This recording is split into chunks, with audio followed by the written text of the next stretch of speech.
Hi, my name is Greg Williams. 10 years ago, my son Nico died from bacterial meningitis while he was attending Texas A&M University.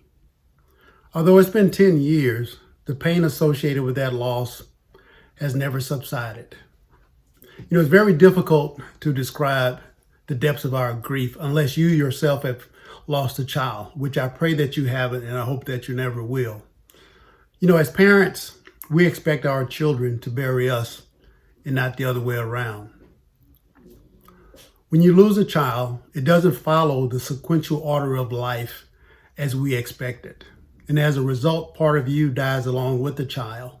And what remains is an emptiness that can never be filled. The pain can be excruciating and it can be constant throughout the rest of your life. It reminds me of something that I read in a book many, many years ago. It goes something like this. When a spouse dies, the surviving spouse is called a widower. When both young parents die, the children are called orphans. But what's the term associated with the parents when their children die? There isn't one because society expects the children to outlive their parents. Sadly, that's not always the case with victims of bacterial meningitis. And that's why it's so important that we defeat meningitis. Defeating meningitis would be a monumental blessing felt worldwide. First, hundreds of thousands of lives would be saved. Secondly, there would be no more suffering from meningitis victims, people who would have to endure the pain of having their limbs amputated. And there would be billions of dollars saved from the treatment of meningitis patients. And those funds could be used to fund other life-threatening diseases like cancer.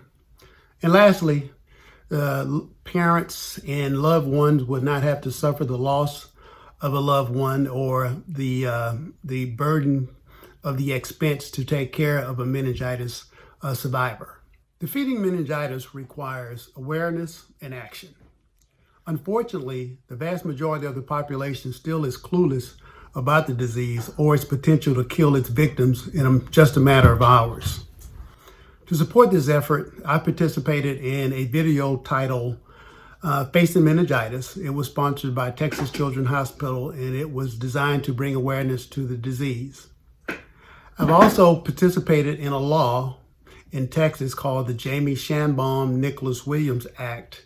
And that law requires all first-time college students to be vaccinated prior to them registering to go to college in the state of Texas.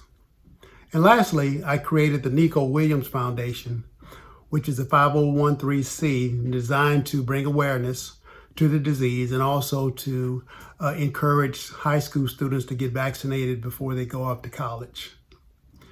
There's so much work still needs to be done, and we need your help. So please,